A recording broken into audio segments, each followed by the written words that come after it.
வணக்கம். ஜூன் 10, 2016 நற்றிணையின் பொது அறிவு குவியலுக்காக கந்தர்வக்கோட்டை கருப்பையா. நேற்று கேட்கப்பட்ட கேள்விகளுக்கான விடைகள். 1. சிறகே இல்லாத பறவை கிவி பறவை. 2.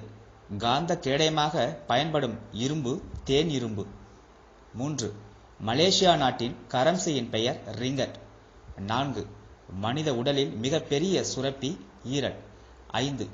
வாக்காளர் அடையாள அட்டை முதலில் ஹரியானா மாநிலத்தில் அறிமுகப்படுத்தப்பட்டது. இனி இன்றைய கேள்விகள். 1. யஜூர் என்ற வேதத்தில் எத்தனை பிரிவுகள் உள்ளன? 2. கர்ணனுடன், அதாவது மகாபாரதத்தில் வரக்கூடிய கர்ணனுடன் தொடர்புடைய ஆபரணம் எது?